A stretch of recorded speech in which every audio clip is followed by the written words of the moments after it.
Back, boxing fans. So of course today, the new narrative, of course, is criticizing Barboza because he should be held and criticized just like these young black American fighters.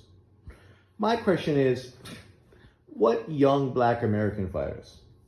Barboza has never been a world champion. He's a contender who's actually sitting there as backup, hoping to potentially get a world title fight with Devin if Ryan Garcia does pull out. If he doesn't pull out, I don't know if this means Barboza is going to get a lesser opponent on the undercard or what exactly is going to happen with regards to him. So his whole training camp could be wasted, all to be a backup opponent to make sure the card goes through. It's not a good position for him. Hopefully he's getting a nice little paycheck as a backup because it's kind of crap for him to not be able to move forward with his career. But he's being criticized, well, because he's not black. The irony is the person making this video consistently pushes out these narratives which make no fucking sense at all. I hope you're not comparing Barboza to Shakur or Tank Davis or Devin Haney, because that would just be, again, a stupid fucking opinion video that actually doesn't actually relate. This is the same Barboza who's been calling out Teofimo Lopez for over a year now. If somebody needs to be criticized, it's probably Lopez and his team for really sort of walking away and doing everything in their power to avoid Barboza, which is probably why Barboza put himself in position to potentially be a Devin Haney, a Ryan Garcia, a Devin Haney opponent if Ryan Garcia pulls out, allowing him an opportunity to finally get a world title fight.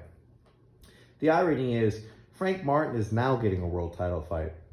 People weren't critical of Frank Martin because of him fighting unknown Eurobum German guys and not looking good. No, people were critical of him when he was offered a world title fight with Shakur Stevenson, and then he walked away from it.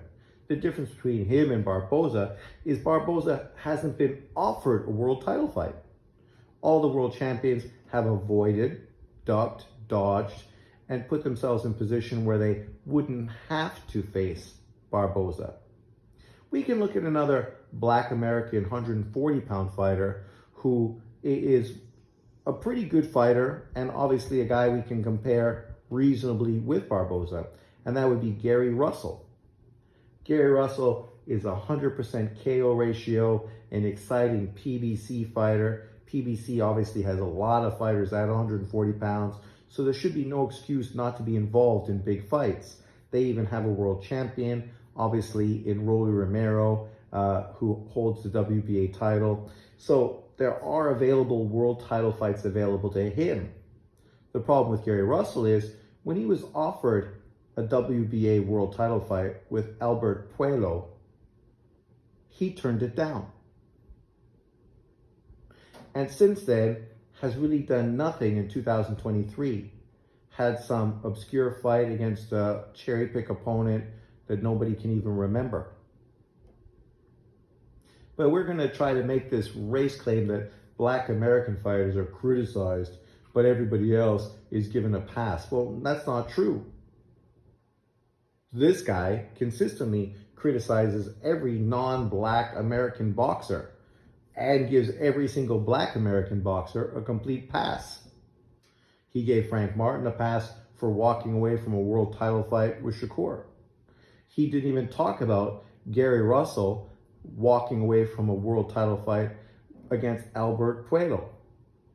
These are 240-pound, 135-pound, 140-pound champion or contenders who literally were given world title fights and walked away from them. But this man deserves criticism for calling out world champions, putting himself in a backup position to potentially give himself an opportunity to fight for a world title. Literally, this guy's doing anything he can to get a world title fight. But he should be criticized more, according to this guy. There's some of this criticism with Honor Barboza. Devin Haney, Gervonta Davis, I mean, primarily young African American fighters. Once again, he mentioned Devin Haney and Gervonta Davis. So you're comparing Barboza to world champions and wondering why he doesn't get criticized as much as they do. Like, you can't make this shit up. How are you going to compare a contender to world fucking champions and expect the level of criticism to be fucking on par? Gets the most criticism. And like I said, I think it's fair that they share some of this criticism with fighters like Arnold Barboza. You know, Gervonta Davis, him. See, you don't even need to listen to this, because once again, you're making stupid fucking points that make no sense at all. This guy pretends that somehow Tank Davis shouldn't get any criticism. Yet the people that are criticizing Tank Davis the most on YouTube are other Black American channels. Channels he supports, the LDBC, BFTB, and the rest of them. These guys are so heavily critical of Tank Davis. It's unbelievable. More so than anyone. So much so that all they do is shit on him and belittle him. But he wants you to believe that there's a racial double standard.